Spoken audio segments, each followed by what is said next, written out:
এই আমগুলা হচ্ছে অনেক দিন ধরে কিনে নিয়ে রেখেছিলাম, বাট খাওয়ার সময় সুযোগ কোনোটাই হয় না। তো দেখা যাচ্ছে আমগুলো নষ্ট হয়ে যাবে। তো ভাবলাম একটু আম ভর্তা বানাই আর হচ্ছে একটা জুস বানাই, তো বাচ্চারা স্কুল থেকে এসে হচ্ছে খেতে পারবে। আর ভর্তাটাও আমার মেয়েও পছন্দ করে, আমিও পছন্দ করি।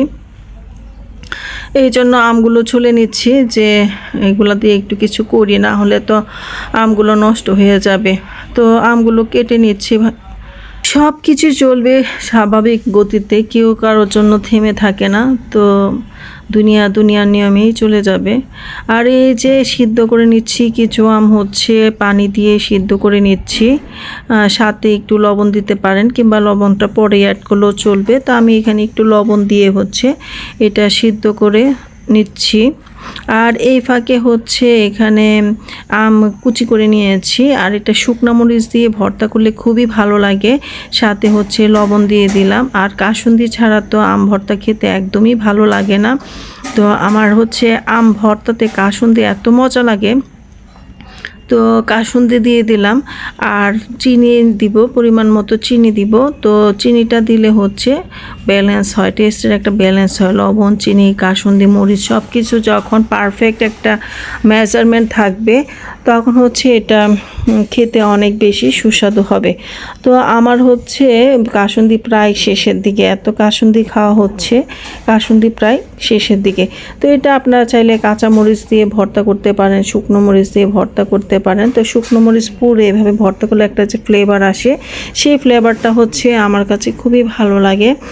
আর খুব মানে ওই ফ্লেভারটার জন্য মনে হয় যে আমের ভর্তার টেস্টটা আরও দ্বিগুণ বেড়ে যায়। তো এখন হচ্ছে আমি এখানে দিয়ে দিচ্ছি চিনি। তো চিনিটার ব্যালেন্সটা আপনাদের টেস্ট অনুযায়ী, মরিচ আপনারা আরও বেশি মরিচ দিতে পারেন, সেটা হচ্ছে আপনাদের পছন্দ অনুযায়ী কে কত বেশি ঝাল খেতে পারেন তার উপর ডিপেন্ড করবে। আর আম ভর্তা তো আসলে আমরা সব সময় বানাই, সবাই জানি। তো আমি হচ্ছে আজকে একটু আম ভর্তা করছি, আমগুলো নষ্ট হয়ে যাচ্ছিল। ভাবলাম এগুলোকে একটা কিছু করি, না হলে তো এই যে বাসায় সময়ই পাই না কিছু করতে, যার ফলে হচ্ছে আমার হচ্ছে উপর দিয়ে প্লেন যাচ্ছে, সাউন্ড হচ্ছে। তো এই যে ভর্তাটা মেখে নিলাম, বাচ্চারা এসে যদি খাবে। জায়ান তো খেতে পছন্দই করে না, জায়মাটা একটু পছন্দ করে, আরিশা একটু পছন্দ করে। তো এই যে আম ভর্তা করে নিলাম। এখন হচ্ছে বাচ্চাদেরকে আনতে স্কুলে যাব, আবার একটু খালার বাসায়ও যাব। আর প্রতিদিনই হচ্ছে খালার বাসায় যাই, আপনারা জানেন, কারণ হচ্ছে মেয়ে স্কুল থেকে আমার খালার বাসায় আসে, আর আমি ওইখান থেকে যেয়ে নিয়ে আসি। তো এখন হচ্ছে জুসটা রেডি করে রেখে যাচ্ছি।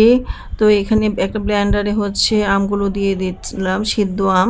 আপনারা এটা কাঁচা আম দিয়েও করতে পারবেন। তো দুইটা টেস্ট হচ্ছে দুই রকম।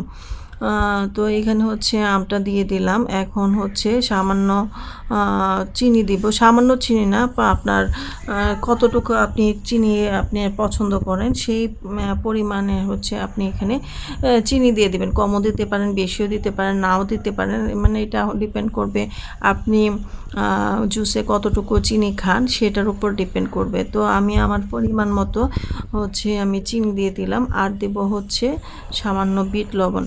এরপরে হচ্ছে পরিমাণ মতো পানি দিয়ে দিচ্ছি। থিকনেসটা হবে পাতলা, খুব বেশি ঘন করতে যাবেন না।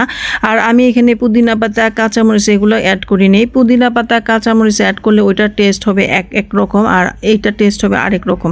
এখানে সামান্য লবণ দিতে পারেন, কিংবা সেদ্ধর সময় যদি লবণ দিয়ে থাকেন তাহলে আর লবণ দেওয়ার প্রয়োজন নেই। তো এখন হচ্ছে আমি এটা ব্লেন্ড করে নিচ্ছি।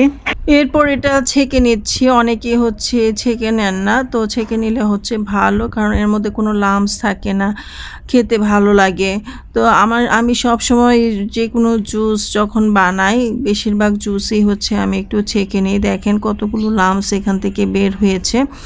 তো আমার কাছে হচ্ছে ছেঁকে নিলে ওইটাকে পারফেক্ট মনে হয়, তো আমি এটা ছেঁকে নিলাম। আর এটাকে একটা জারে ভরে হচ্ছে ফ্রিজে রেখে দিব। ঠান্ডা ঠান্ডা পরিবেশন করলে হচ্ছে এটা খেতে অনেক বেশি মজা। তো এর জন্য এটা রেখে দেবো। আর একটু টেস্ট করে নিচ্ছি। এই যে থিকনেসটা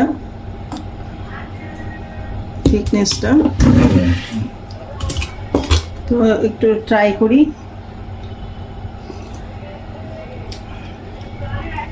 খুবই মজা হয়েছে খেতে, ইয়ামি। মাত্র 2টো উপকরণ দিয়ে এটা তৈরি করেছি। আজকের ভিডিওটা এই পর্যন্তই। সবাই ভালো থাকবেন, আমার জন্য দোয়া করবেন, আর আমার চ্যানেলটা সাবস্ক্রাইব করে আমার পাশে থাকবেন। তো আবারও দেখা হবে নতুন কোনো দিনে। আল্লাহ হাফেজ।